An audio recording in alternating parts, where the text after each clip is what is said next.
On this episode of Locked On Angels, get out your brooms and start the celebration. I mean, you've been celebrating since they won on Sunday. The Halos sweep the Dodgers this weekend after looking terrible against the Orioles and the Pirates and the Twins and every other team. It's ridiculous, but we've got the details. This team, friends, this team. It's time to get locked on with Mike and John, and this is Locked On Angels.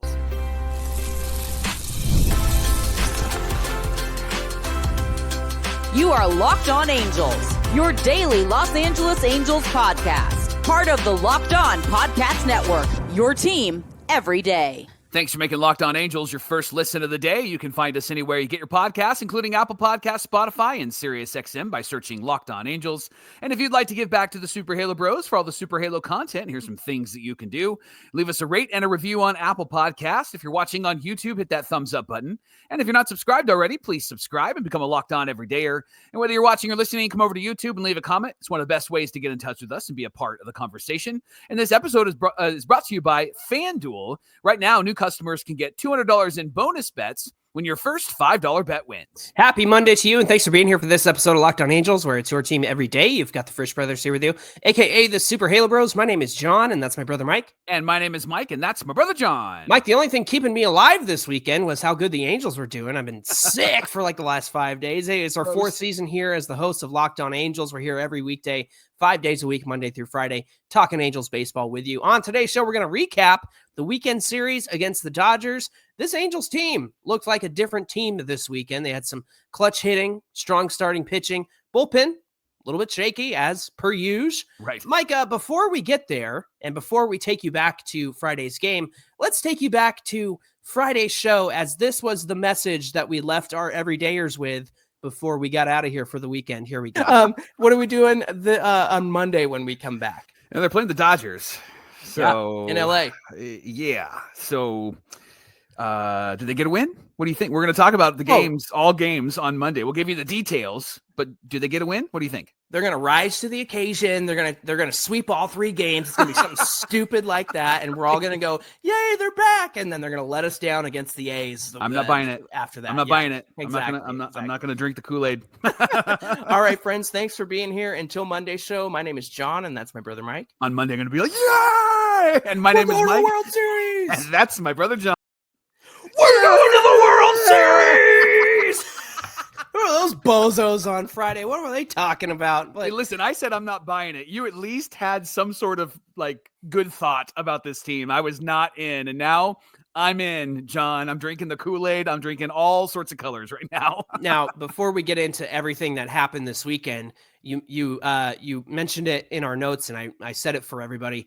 Clutch hitting, strong starting pitching, and a shaky bullpen. But Mike, it felt like this is the team that we would like to see and see some consistency from. And so maybe half my prediction is right. Maybe they do sweep the Dodgers and then they fall apart starting tonight against the A's.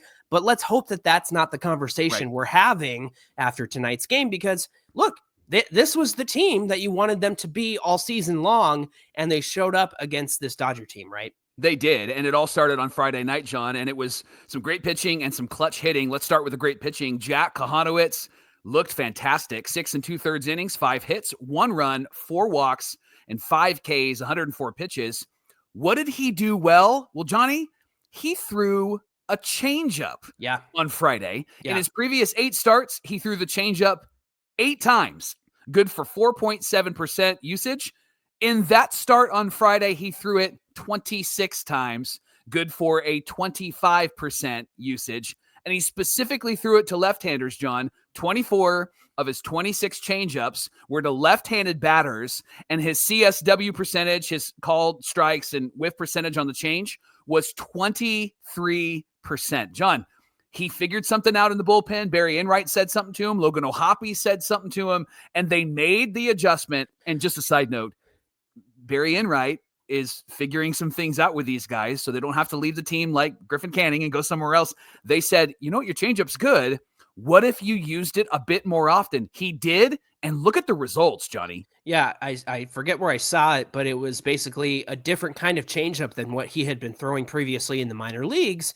Mike, it's the missing piece here. It's essentially what he's needed to be doing for a while. He's got the sinker, he's got the four-seam fastball, he's been throwing a slider, but to have that fourth pitch, And to have the off-speed pitch in the changeup, look, he throws really hard. And so if you can fool guys with a changeup, that's going to be a benefit for him, and it certainly was on Friday. Yeah, and he threw his sinker, which he normally does. 45 of his 104 pitches were sinkers. That pitch induced 14 ground ball outs, including 4 double plays in his 6 2/3 innings pitched. Kochanowicz had 12 grounded into double plays induced this season. They're tied with Jose Soriano for the most in the majors. He's on this starting rotation as well. So the Angels are getting a lot of ground ball outs from these two guys, Johnny. Can I just say too, they got out to an early lead. And that's the benefit of having somebody like Zach Neto and look, even Taylor Ward up in that early spot of the order. And when Mike Trout comes back, put him up there too. Put him at 2, Mike. I don't care. Right. I know Shonowell's killing it from the 2 spot right now. He's batting an even 300 coming into Sunday's game. But the fact is if you pile on the runs early, you certainly help out your starter, especially in an away game. Yeah, 2 very big moments for Kochanowicz in this game. He induced 2 double plays. One was in the bottom of the 5th. Kochanowicz got Ohtani to ground into a double play. He threw him a changeup, and he hit it to second base. It was the first time that Shohei grounded into a double play all season, so that was huge. Then bottom 7, after a walk to Max Muncy, Kochanowicz got Pages to hit into a double play, who is having a great season so far. Yeah. And it was back-to-back quality starts for Jack, and it was probably his best start, I think, so far in his young career. Yeah, here's what he had to say on it. He said, I felt like I stayed at my zone, stayed down underneath the zone the whole time. My changeup has definitely been work in progress, but I used it well. I hit my spots, felt good about that. And he said on why he was using the change more, he said, I've been working on it a little bit in my bullpens each week. I've been kind of trying to get a better mechanical point. And once I got there, the sinker gets better. The changeup is a lot better. So once I got to that point, it's the same pitch. It's the same feel. Now let's talk hitting for a moment because they did well in this game. The Angels offense got on the board first. In fact, Johnny, we'll mention it in our third segment, but they scored in the 1st and the 9th inning in every game this weekend. Top 1 after a Shonowell walk, Moncada hits a 2-run home run. Then top 4, Rengifo singled, and Lugo and Anderson were hit by pitches. Then Neto follows with a 2-run double down the left field line. This was after a terrible strike call, by the way, by the home plate umpire, Corey Blazer. He called a strike about 2 inches off the plate, but it didn't rattle Neto. It didn't rattle Neto. Let me say that a bit slower. And he ended up doubling, which was great. He did have to extend the strike zone because if they're going to call that pitch down and away a strike, he's going to have to go after it. He did, and he crushed a double down the left field line. And that's what's huge here is for so long, the Angels were counting on the umpires to bail them out of these calls. And look, Mike, I'll be honest with you. They've had a good eye at the plate for the most part, except for when they let stuff go right down the middle. Yeah. But those pitches along the edges, they've been getting called against the Angels all season long, even though they are balls, even though they are outside the zone. But the Angels didn't adjust to any of that. And so they were letting these umpires dictate the strike zone. And so for Neto to not get rattled there and end up doubling, I think is a really good sign of growth, not just for him, but for this whole team, and not letting the umpires dictate their at-bats. If the umpire stinks, then you have to adjust to how stinky the umpire is, and that's certainly what Neto did here. Yeah, Angels knocked Dustin May out of the game after 5 innings, 6 hits, 4 runs. They drew 2 walks and had 2 hit by pitches. Dustin May threw 95 pitches. He did strike out 8 guys, but he did get a lot of help from the home plate umpire. The Angels had 10 hits in this game. Top of the order, John Neto, Shonowell, and Moncada each had 2 RBIs. And then there was this big moment in the game. Zephyr John enters, and with 1 out, he gives up a home run to Shohei Ohtani. Then Mookie Betts walks, and then Zephyr John got Freddie Freeman to hit into, you guessed it, another double play. Yeah. It was the 5th double play of the game that the Angels had induced, and that is really why they were able to win this game, because they slowed down that offense and got 2 outs on 1 pitch. Yeah, Matthew Lugo singles in the top of the 9th, and Neto doubles. Shonowell singles up the middle to score 2 big, huge add-on runs to help the Halos put this game away. Mike, people keep saying, are you guys going to be mad at Ron Washington after this weekend? Well, he didn't make any dumb choices. No, he didn't make any decisions by Ron Washington. So, and all the way through, John, not even just this game, but all the way through, him going with, I loved the decision to stick with Sean Anderson. I know that he was, the bullpen was kind of depleted, but I love that he didn't try to get too creative or too crafty. I love that he just was like, this is the guy. I'm going to go with him. I'm going to let him figure this out. I love what he did with Detmers. We'll talk about that in the next segment. John, I really felt like what he did this weekend is he didn't get in his own way. Yeah. And that's what he's been doing the last few games, the last few weeks. He's just getting into his own way. He's overthinking situations.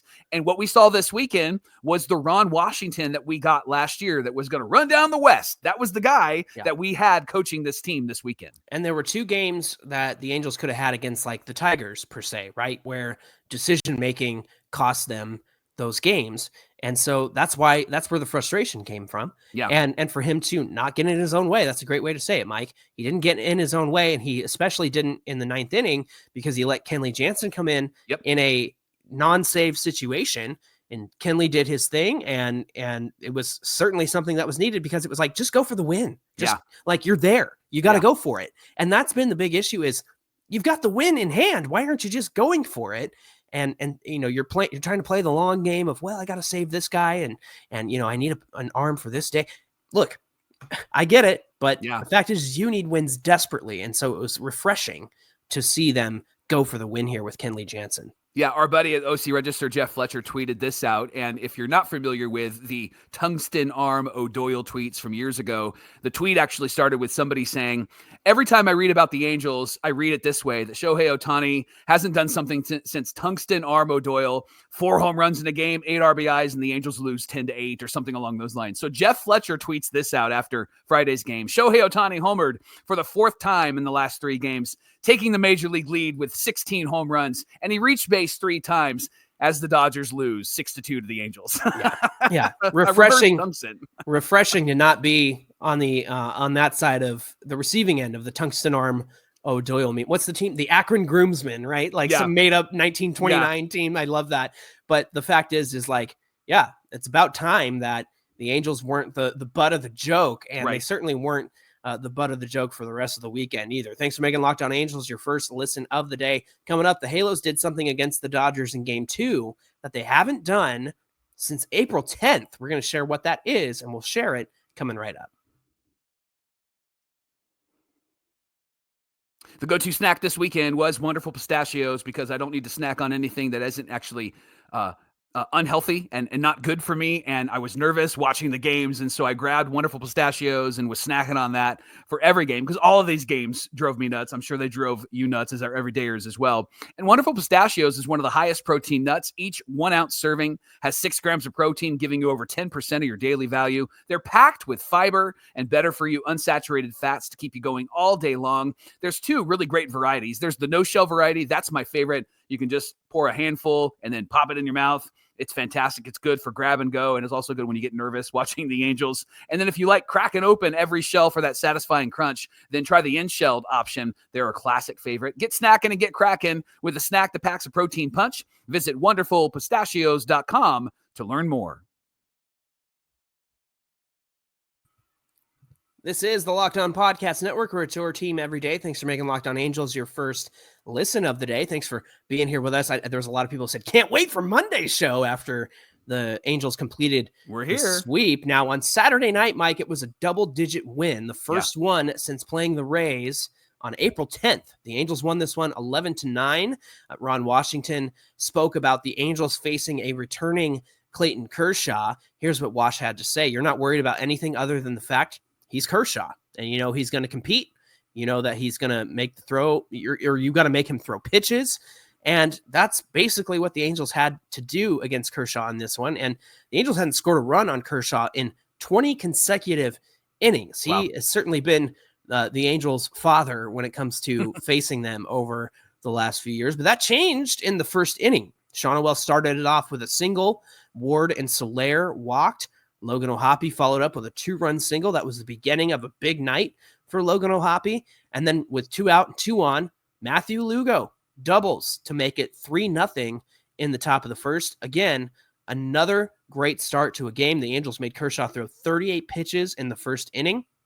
Unfortunately, Tyler Anderson gave it right back in the bottom of the first, didn't he, Mike? Yeah, and this is where we talk about shutdown innings, and the Angels struggle with shutdown innings, and you have to have those against teams like the Dodgers. And so Anderson gives it all right back after 2 singles from Betts and Freeman.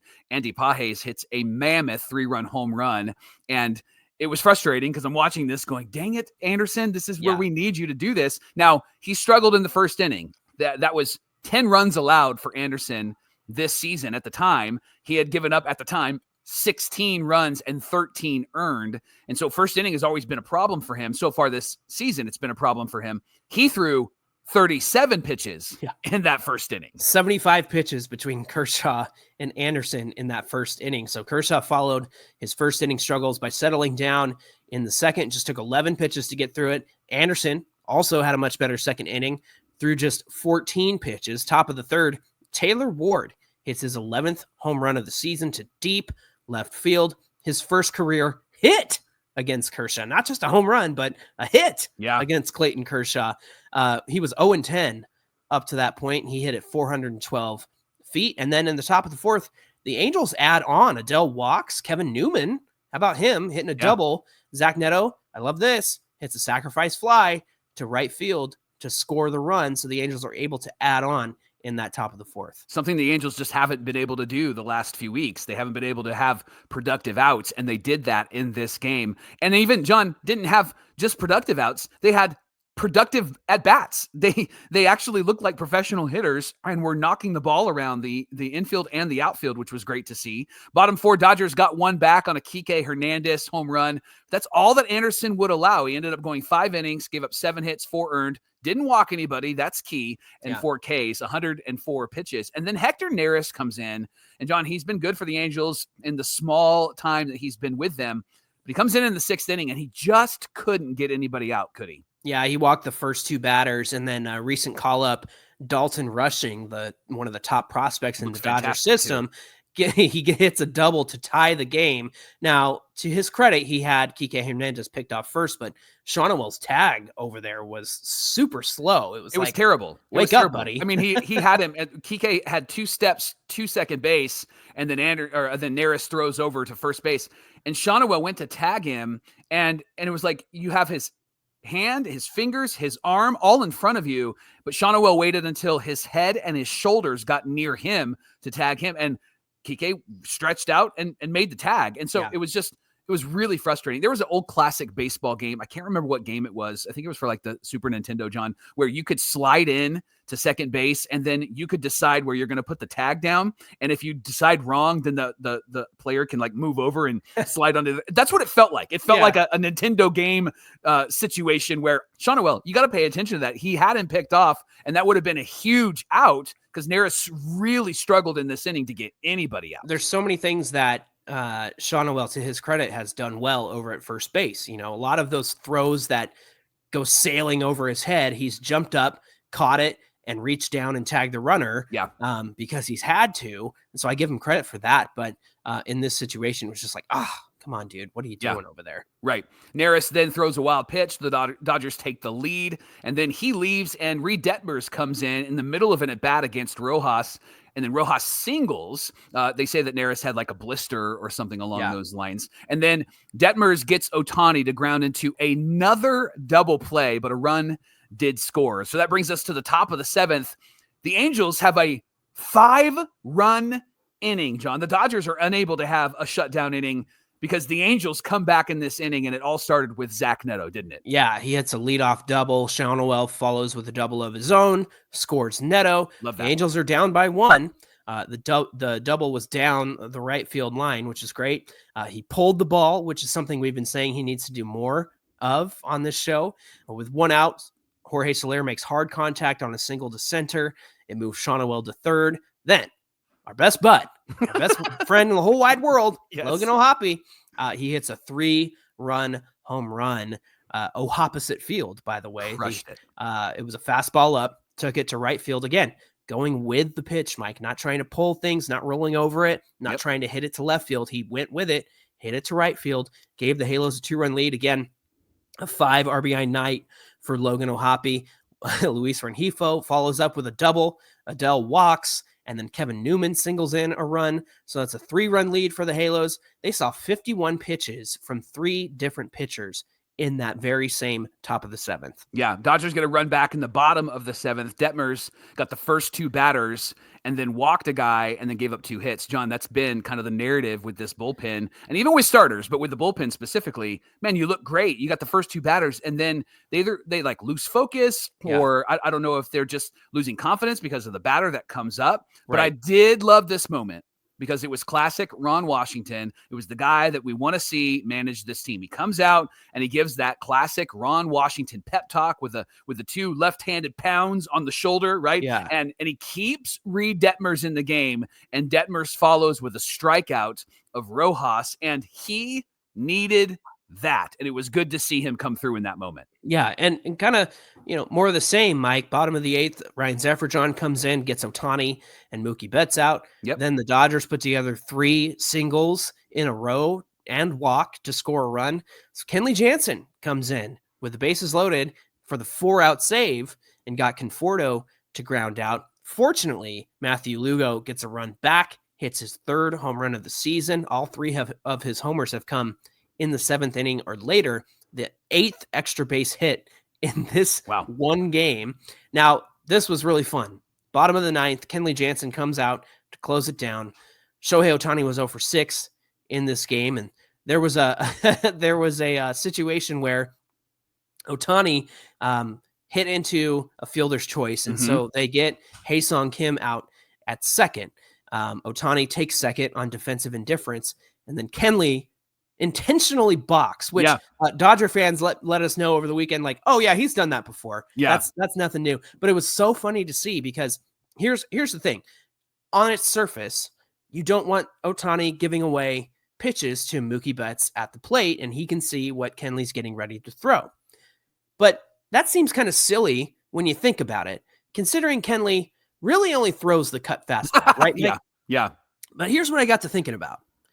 Shohei Ohtani, being a pitcher, has more insight and information into how Kenley is setting up.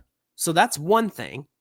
But the second thing is Ohtani's thrown to Logan O'Hoppe behind the dish.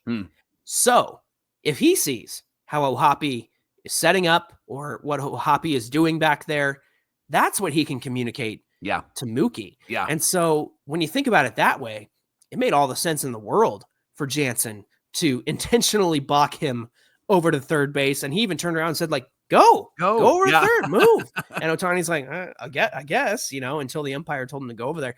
But yeah, like I said, on its surface, it was like, okay, I get it. But then I got to thinking about, like, if anybody's going to know that situation between Ohtani being a pitcher and having thrown to O'Hoppe in the past, it's going to be Ohtani. So that was a great move to get him over to third base. Yeah, Kenley Jansen's interview after the game with Erica Weston was great too. He was just like, I didn't want him to tell the batter what was coming and where the location was and all of that stuff. So the Angels do win this game 11-9. One note, John, that I wanted to talk about real quick is there was a moment in the top of the first where Bo Porter's waving Logan O'Hoppe home, and then immediately puts up the stop sign as Logan's like halfway down, right? So then O'Hoppe stops and he runs back to third, and Lugo keeps coming to third. I think he thought, like, hey, he could tag one of us and one of us would still be here, right? And then we'd just have an out, but at least a runner at third.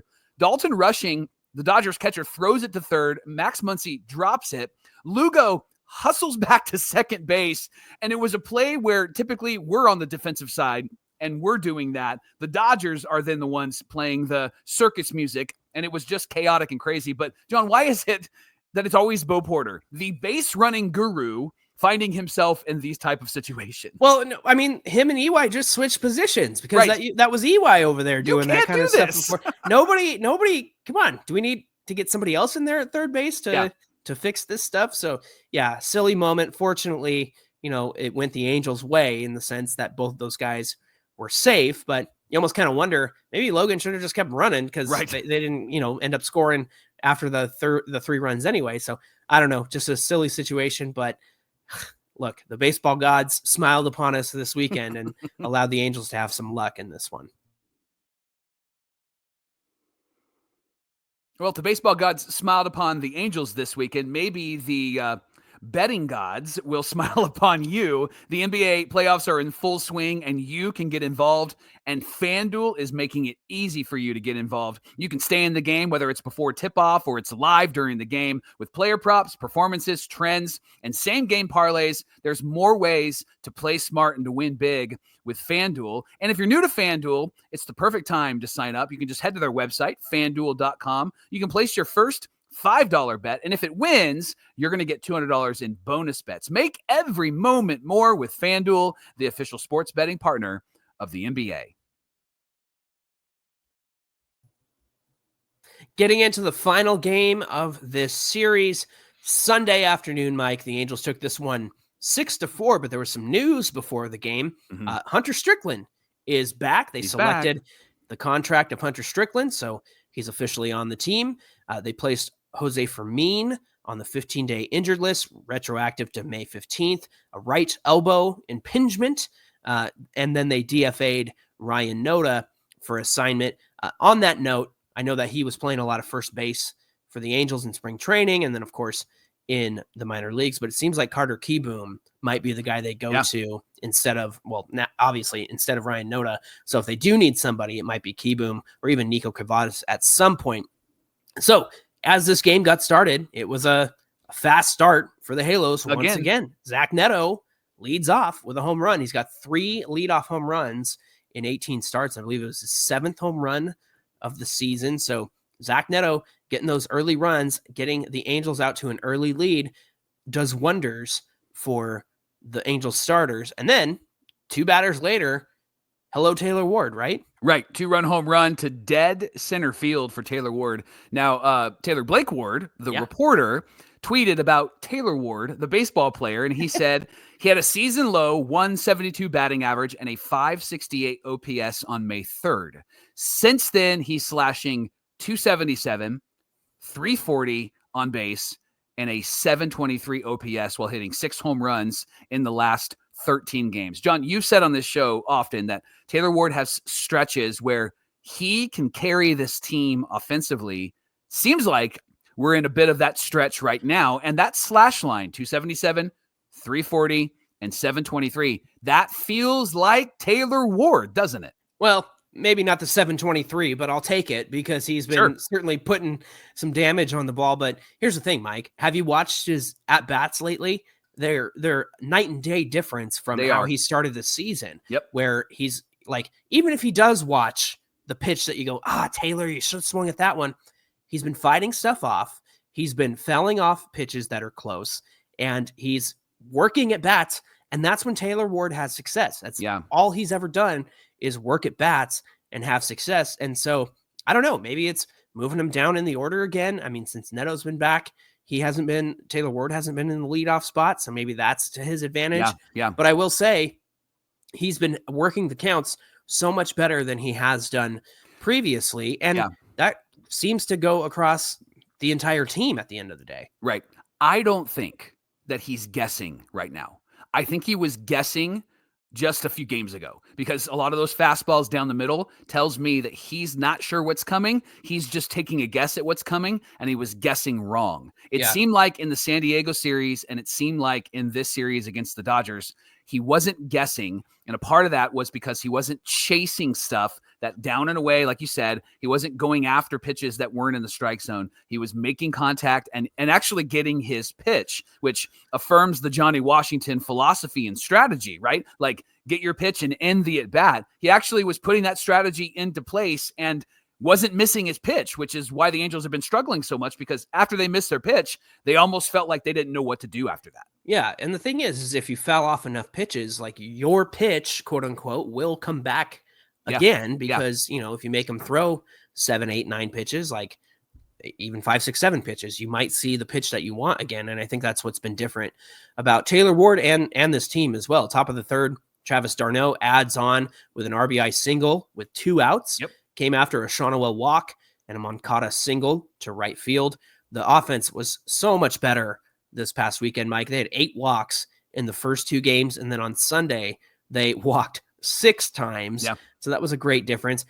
Credit to Tony Gonsolin and, bleeding all over the place. Right. And in the first inning, or Yeah. actually during his warm-up tosses, he already had blood on his pants. And the thing is that what that caused for the Angels was that, hey, his splitter is not working because he's busted open somewhere, whether it's a blister or a hangnail or whatever. So they just waited for the fastball, and that's how they were able to do all that damage off Gonsolin. Yeah. Speaking of the fastball, that's what Yusei Kikuchi had success with on Sunday. He went 5 2/3, 4 hits, 1 run, 4 walks, 7 Ks, 98 pitches. John, he's probably just going to have to pitch a complete game in order to get a win for the Angels, no kidding. right? They had to remove him because he had a run-in with Edman at first base. They said ankle irritation, but he was already at 98 pitches. John, he threw almost an equal amount of fastballs and sliders, 38% fastball, 32% slider. His fastball was his best pitch. He had a 41% CSW on the fastball, and he averaged 94 miles an hour, max velocity 97. Yeah. And then he would throw his changeup off of that, and he threw it 22% of the time. And he was really good on Sunday. In fact, had a really big moment in the bottom of the 5th, 2 outs, bases loaded. Kikuchi gets Freddie Freeman to fly out to center field. John only allowed 1 run, and it was that in that inning. His ERA now is at 3.50.